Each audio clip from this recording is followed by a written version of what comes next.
Assalamualaikum warahmatullahi wabarakatuh. Di sini perkenalkan, nama saya Faiza Tira. Di sini saya akan menjelaskan tentang analisis konservasi laut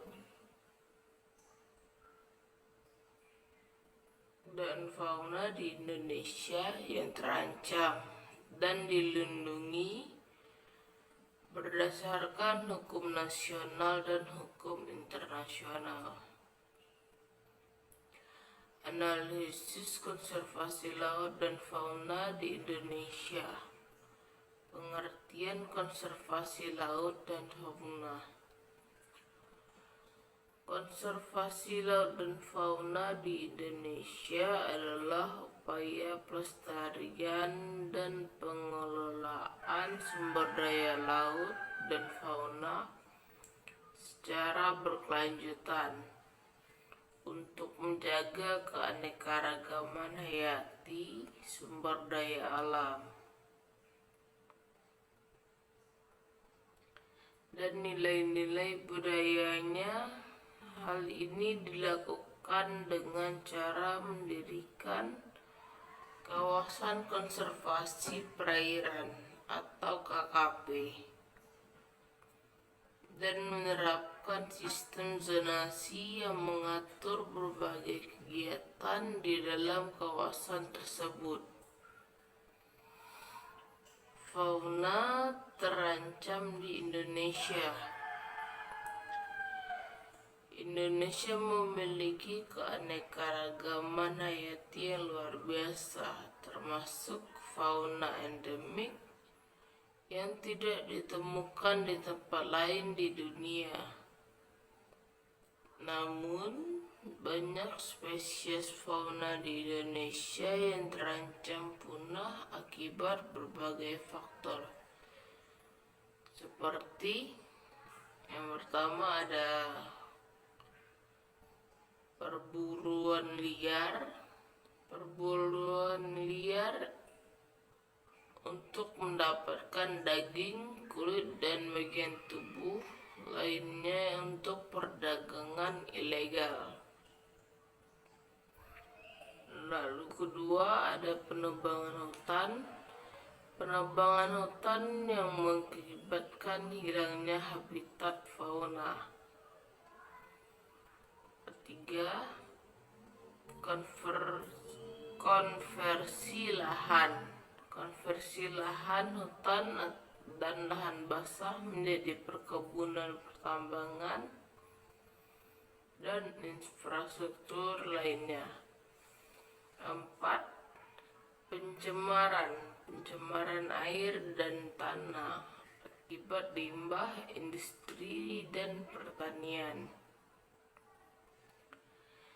Dan kelima, perubahan iklim. Perubahan iklim yang menyebabkan perubahan habitat dan pola migrasi fauna dilindungi di Indonesia.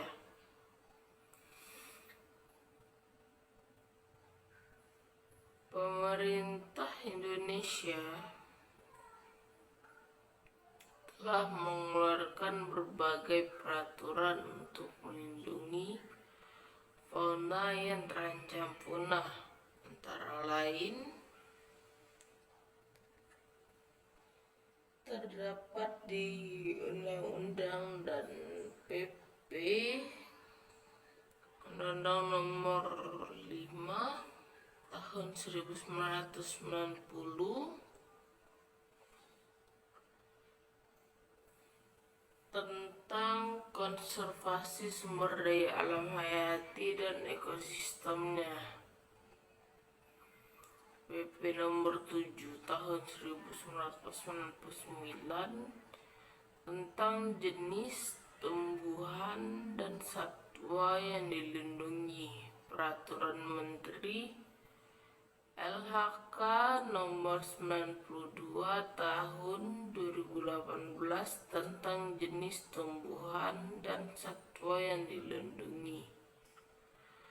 Berdasarkan peraturan tersebut, terdapat ratusan spesies fauna yang dilindungi di Indonesia, termasuk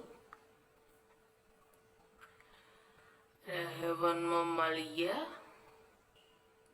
seperti orangutan, gajah Sumatera, badak Jawa, harimau Sumatera, komodo, anoa, babi rusa. Yang dalam termasuk burung seperti cendrawasih, kasuari, maleo, rangkong, dan kakak tua. Reptil ada penyu, biawak, komodo, buaya muara. Amfibi ada katak pohon dan salamander. Dan ikan ada ikan hiu, ikan pari, ikan arwana. Upaya konservasi fauna. Pemerintah Indonesia telah melakukan berbagai upaya untuk mengkonservasi fauna yang terancam punah. Antara lain, mendirikan kawasan konservasi sebagai Taman Nasional Suaka Marga Satwa dan cagar alam untuk melindungi habitat fauna, dengan melakukan patroli untuk mencegah perburuan liar dan perdagangan ilegal fauna, dalam mengembangkan program pemulihan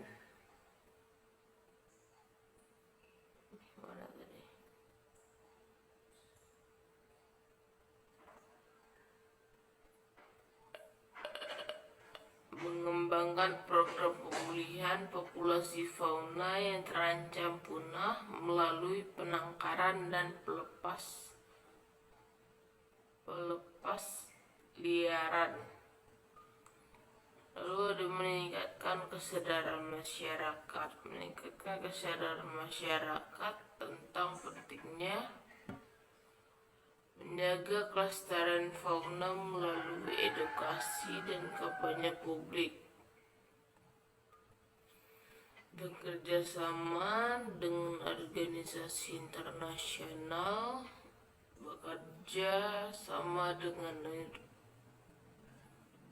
seperti IUCN dan CITES untuk memerangi perdagangan ilegal fauna hukum internasional. Indonesia juga terikat dengan berbagai hukum internasional yang terkait dengan konservasi fauna, antara lain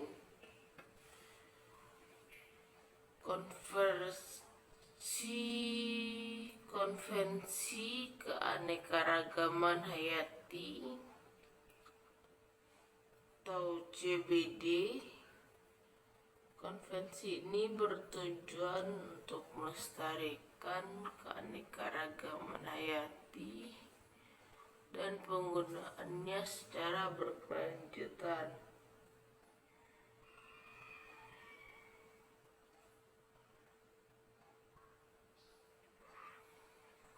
Perdagangan internasional spesies flora dan fauna langka yang terancam punah atau CITES.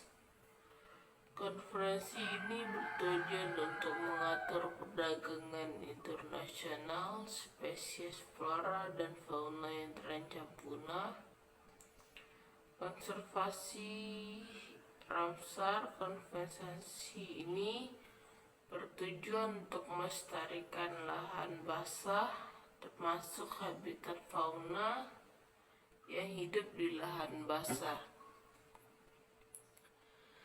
Kesimpulannya adalah konservasi laut dan fauna di Indonesia merupakan upaya penting untuk menjaga keanekaragaman hayati dan sumber daya alam. Pemerintah Indonesia telah melakukan berbagai upaya untuk mengkonservasi fauna yang terancam punah. Namun masih banyak tantangan yang harus dihadapi. Upaya konservasi fauna perlu dilibatkan secara berkelanjutan dan melibatkan seluruh elemen masyarakat yang ada. Makasih, sekian dari saya. Assalamualaikum warahmatullahi wabarakatuh.